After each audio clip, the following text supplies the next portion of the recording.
अब होता है सरिया सारी खूबियों के साथ। मोंगिया स्टील, मजबूत देश का मजबूत सरिया।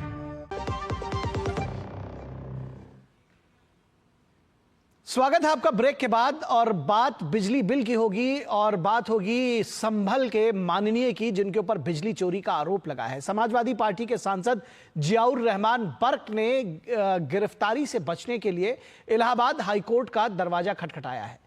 जामा मस्जिद के सर्वे के दौरान हिंसा भड़काने का आरोप बर्क पर है। उधर बिजली चोरी के मामले में बिजली विभाग ने उनके खिलाफ शिकायत दर्ज कराई है। सवाल यह है कि संविधान की रक्षा के नाम पर जीतने वाले समाजवादी पार्टी के सांसद के घर पर, हवेली पर बिजली चोरी हैरान करने वाली है। और सवाल यह है कि समाजवाद और सेकुलरिज्म के मसीहा बनने वाले बर्क के मोहल्ले में भारी पुलिस बंदोबस्ती के साथ बिजली विभाग को मीटर क्यों लगाना पड़ा है। और आपको यह भी यहां पर जानकारी दे दें कि उनके घर से अब इस शिकायत के बाद बिजली का कनेक्शन काट दिया गया है। संभल जिला प्रशासन के आदेश में बिजली चोरी रोकने के लिए घरों में स्मार्ट मीटर लगाने पुलिस बल के साथ कर्मचारी वहां पहुंचे थे। अब बिजली विभाग ने बर्क के घर इस्तेमाल होने वाले उपकरणों का ब्यौरा दिया है, जिसके बावजूद सांसद महोदय का बिजली का बिल जीरो आता है। बर्क के घर पर 16.5 हजार वाट के उपकरण दैनिक व्यवहार में लाए जाते हैं। 2 मंजिलों पर 83 बल्ब, 19 पंखे, 3 एसी और अन्य घरेलू उपकरण चलाए जा रहे हैं, जिसमें फ्रिज और दूसरी चीजें भी शामिल होती हैं। 4 किलोवाट का मीटर लगाया गया था, जिसका बिल 0 आता था, यानी कि 16 किलोवाट का यूसेज था, 4 किलोवाट का मीटर था। और आज जब स्मार्ट मीटर चेक किया गया तो उसमें पहले से जो दिखा रहा था वो 5 किलोवाट यूसेज दिखा रहा था। तो आप समझ सकते हैं कि आखिर बिजली चोरी किस तरह से की जा रही थी। इसी बिजली चोरी की शिकायत पर टीम निरीक्षण करने पहुंची थी तो जामा मस्जिद के करीब दीवारों में ढका एक प्राचीन शिवालय मिला, जिसके बाद प्रशासन ने उसे खुलवाकर श्रद्धालुओं को सौंप दिया था। सवाल यह है कि सेकुलरिज्म में 48 साल बाद बर्क के मोहल्ले में एक प्राचीन मंदिर के कपाट खुलना अगर हैरान करने वाली की बात ना हो तो ये बात विचारणीय नहीं है क्या कि मोहल्ले में रहने वाले हिंदू समुदाय को आखिर क्यों पलायन करना पड़ा, क्यों उन्हें कभी न्याय नहीं मिला। 1978 के बाद से वो लगातार पलायन करते रहे, उनकी संख्या मोहल्ले में 0 पर आ गई और कोई विचार नहीं किया गया। कहा गया कि भाईचारा जारी है। उधर विधानसभा में विपक्ष की ओर से हंगामा जारी है, लेकिन कांग्रेस पार्टी के नेताओं के आरोप में एक बड़ा खुलासा सामने आया है। कांग्रेस पार्टी के यूपी के अध्यक्ष अजय राय का आरोप है कि उनकी पार्टी के कार्यकर्ता की विधानसभा घेराव के दौरान धक्का मुक्की में मौत हो गई है। पुलिस की पिटाई का आरोप भी उन पर लगाया गया है। लेकिन मृतक के चाचा ने आरोप लगाया है कि प्रभात पांडे, यानी कि जो मृतक व्यक्ति है, उसको जब खोजा गया तो वे कांग्रेस पार्टी के दफ्तर में मिले और फर्श पर पड़े मिले। सवाल यह उठता है कि प्रभात वहां कैसे पहुंचे। जांच में पहुंची फॉरेंसिक टीम ने दावा किया है कि उनके पहुंचने से पहले ही सारे सबूत मिटा दिए गए थे। मृतक परिवार ने हत्या का मामला दर्ज कराया है और तफ्तीश जारी है। लेकिन बड़ा सवाल यह है कि सियासत में क्या इतनी बेशर्मी आ गई है कि किसी पर कुछ भी आरोप लगाया जा सकता है, यानी कोई भी आरोप लगाओ और निकल लो।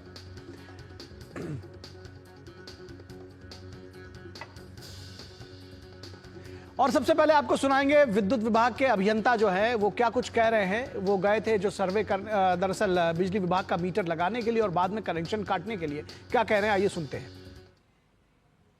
तो ये थे कि 6 महीने से इनका बिजली का खपत जो है 0 आ रहा था, जिससे प्रदर्शित होता था कहीं कहीं जो है इलीगल तरीके से बिजली का यूज किया जा रहा है, जिसके क्रम में हम लोगों ने स्मार्ट मीटर लगाया था। और आज स्मार्ट मीटर को चेक किया गया तो उसमें 5 किलोवाट से अधिक का जो है लोड पाया गया। उसमें इनके परिसर पे चेकिंग की गई और मीटर की एमआरआई की गई। मीटर एमआरआई में भी जो है मीटर से जो है बिजली चोरी पाया गया है, जिसके आधार पे हम लोग विद्युत चोरी की धारा 135 के तहत जो है प्राथमिकी दर्ज कराई। किसके खिलाफ की जा रही है? अब अभियंता ने बताया कि हमको हमारे परिवार को धमकी दी गई कि मेरी सरकार आएगी तो फिर आपको देख लिया जाएगा जो है जो आप लोग काम कर रहे हैं।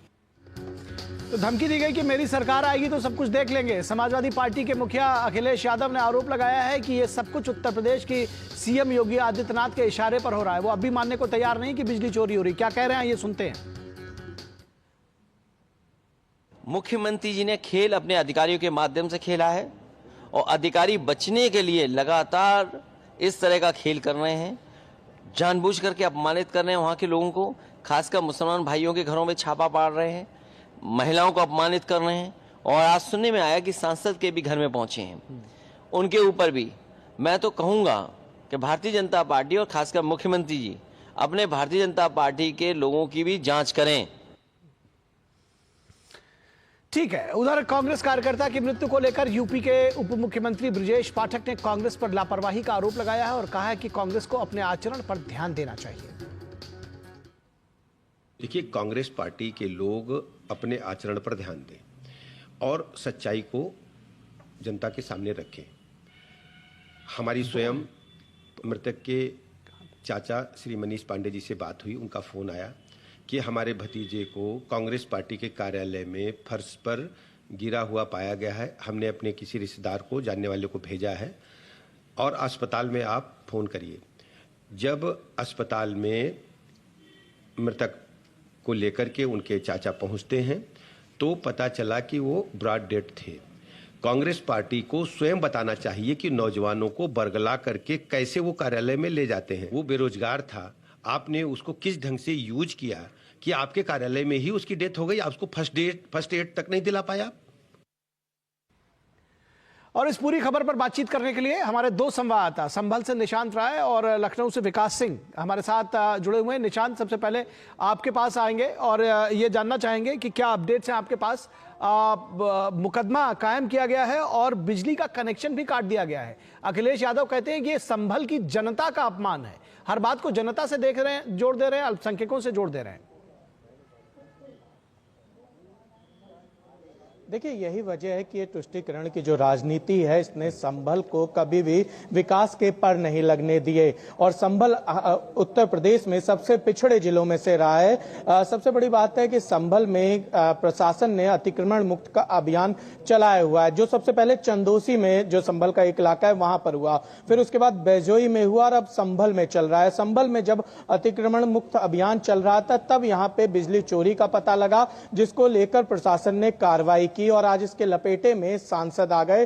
दरअसल सांसद जियाउर रहमान का पिछले 6 महीने का जो बिल है वो 0 यूनिट दिखा रहा था और उसके बाद विद्युत विभाग ने परसों उनके यहाँ एक स्मार्ट मीटर लगाया। स्मार्ट मीटर को जब आज सुबह चेक किया गया तो उस पर जो लोड है वो 5 किलोवाट से ज्यादा है और सबसे बड़ी बात है कि जो उनके घर पे कनेक्शन है 2 मीटर के कनेक्शन है और दोनों 2-2 किलोवाट के हैं और जो उनके घर पे इलेक्ट्रॉनिक उपकरण है उनका जो बाहर देखा जाए तो 16 किलोवाट के से भी ज्यादा है। ऐसे में विद्युत विभाग ने उनके खिलाफ विद्युत अधिनियम 135 के धारा 135 के तहत मुकदमा दर्ज कराया। दूसरी तरफ सांसद जियाउर रहमान के पिता ने, जो विद्युत कर्मचारी सुबह भारी पुलिस फोर्स के साथ गए थे, उनको वहां पर धमकी दी, उनसे कहा कि हमारी सरकार आएगी, तुमको देख लेंगे। दीपा सराय में मेरी एक आवाज पर कई सारे लोग इकट्ठा हो सकते हैं। इसी के चलते उनके पिता और पिता के साथ 2 बाउंसर्स थे, उन पर मुकदमा दर्ज किया गया है थाना नकासा में। यानी कि 2 मुकदमे इन पर लगाए गए हैं, सांसद और उनके पिता पर। और दूसरी तरफ अखिलेश यादव लखनऊ से बैठकर ये बात कह रहे हैं कि ये बदले की राजनीति है। ठीक है, उनके पास कुछ कहने को बचता नहीं, मुझे ऐसा लगता है कि निशांत, उनके पास कुछ कहने को बचता नहीं है और ये जो कह रहे हैं, मुझे लगता है ये जो तस्वीरें हैं, जो सारी चीजें हैं, वो अपने आप जनता इसको देख रही है। जो भी इसमें जो भी स्टेटमेंट जो भी नेता दे रहा है, चाहे पक्ष में विपक्ष में जो भी बात कर रहे हैं, वो सब एक्सपोज हो रहे हैं। दरअसल विकास के पास जाएंगे। विकास, एक मामला कांग्रेस के कार्यालय में एक व्यक्ति के मरने की है और कांग्रेस ने कह दिया कि ये तो जी पुलिस की लाठीचार्ज में मरा है। यानी कि ये सियासत में खुला खेल है, जिसको जो चाहे वो आरोप लगा दो और निकल जाओ। जी बिल्कुल निखिल, आप सही कह रहे हैं, क्योंकि वहां पर उस समय तमाम सारे मीडिया कर्मी भी मौजूद थे और ये साफ कैमरे पे नजर आ रहा था कि पुलिस किस तरीके से उस प्रदर्शन को जो हो रहा था वहां पर मौजूद थी। वहां पर कोई भी अभद्रता वहां पर किसी भी कार्यकर्ता के साथ नहीं की गई थी। साफ पता चलता है जो घटनाक्रम है कि उस युवक की मृत्यु किस प्रकार से हुई। उसके परिवारजनों की तरफ से FIR भी लॉन्च करा दी गई है। पूरा घटनाक्रम की जांच की जाएगी और इस मामले की तह तक पहुंचा जाएगा। लेकिन ये साफ दर्शाता है कि आप इतना बड़ा अगर आयोजन कर रहे हैं तो आने वाले जो कार्यकर्ता हैं उनकी सहूलियत के लिए आप कोई इंतजाम नहीं करते हैं। एक फर्स्ट एड की व्यवस्था होती है, अगर उसकी तबीयत खराब होती है, वो इस तरीके से मृत पाया जाता है, तो निश्चित रूप से आपका पूरा सिस्टम किस तरीके का है ये बात दर्शाता है आपकी। और खासतौर से एक बात और जोड़ना चाहूंगा निखिल, कि ये जो संविधान की दुहाई देने वाले हैं, आज विधानसभा में जो कुछ हुआ हुआ वो पूरी जनता ने देखा, क्योंकि बाबा साहब भीमराव अंबेडकर हमेशा से चाहते थे जनहित के मुद्दे उठे। हमारे पीछे जो विधानसभा है यहाँ पर सत्र अवसान हो गया, वो भी पहली बार बिना बजट पे चर्चा किए हुए, बिना कुंभ पे चर्चा किए हुए, तमाम अहम बिंदुओं पर चर्चा नहीं हो चुकी। विपक्ष के कारण से लगातार विधानसभा अध्यक्ष हाथ जोड़ते रहे, विनती करते रहे, लेकिन उन्होंने अपना हंगामा नहीं रोका। तो ये बात दर्शाता है कि संविधान की दोहाई देने वाले खुद ही संविधान की कितनी धज्जियां उड़ाते हैं। ठीक है, बहुत शुक्रिया इस तमाम बातचीत के लिए। निशांत, आपका भी, विकास आपका भी। और ये पब्लिक है, दरअसल वो देख रही है और सब जानती भी है। और अब बात बांग्लादेश में अल्पसंख्यकों पर हिंसा के खिलाफ खुले पत्र को लेकर। बांग्लादेश में अल्पसंख्यकों पर हिंसा के खिलाफ एक खुला पत्र देश के लगभग 700 प्रतिष्ठित सदस्यों के एक समूह ने इस खुले पत्र के जरिए बांग्लादेश में अल्पसंख्यकों के खिलाफ हिंसा के बारे में अपनी गहरी चिंता व्यक्त की है। इसके साथ ही पत्र के माध्यम से बांग्लादेश पर कब्जा करने की कोशिश कर रहे कट्टरपंथी ताकतों के बारे में चेतावनी भी दी गई है। इस समूह में पूर्व राजदूत, सिविल सेवक, न्यायाधीश, शिक्षाविद, लेखक और नागरिक समाज के प्रतिष्ठित सदस्य शामिल हैं।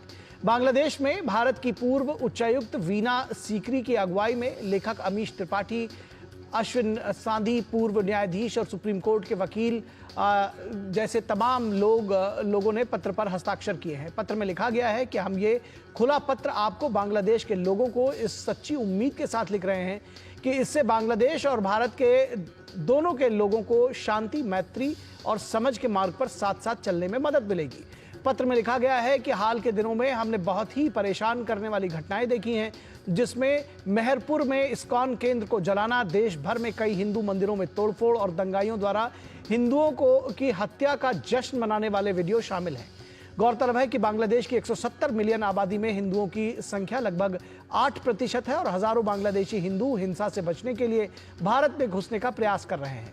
पत्र में बांग्लादेश में सांप्रदायिक हिंसा को लेकर निंदा की गई है और देश पर कब्जा करने की कोशिश करने वालों को चेतावनी दी गई है।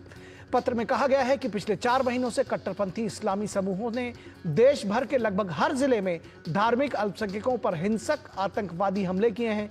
पत्र में चिन्मय कृष्णदास की गिरफ्तारी, सनातनी जागरण जोत द्वारा बांग्लादेश के धार्मिक अल्पसंख्यकों की ओर से 8 सूत्री मांगों का जिक्र किया गया है और यह भी कहा गया है कि यूनिस प्रशासन ने मांगों पर, इन 8 सूत्री मांगों पर कोई संज्ञान नहीं लिया है।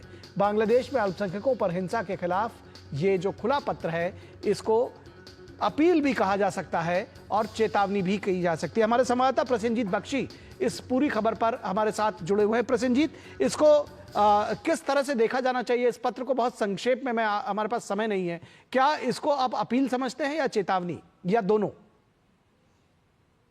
निखिल, दोनों ही समझना जरूरी है, क्योंकि जो बांग्लादेश की सही सोचने वाले लोग हैं वो भी अभी ऐसी स्थिति में है कि उनके लिए थोड़ा सा बाहर से कुछ समर्थन या बाहर से कुछ मदद का जरूरत है, क्योंकि पूरे की पूरे जो देश है, जो ये पत्र में भी लिखा गया है कि इंटरिम सरकार के नाम पर जो मेरी पसंद है, हमारी पसंद, हम सबकी पसंद। मजबूत देश का मजबूत सरिया हो गया स्टील।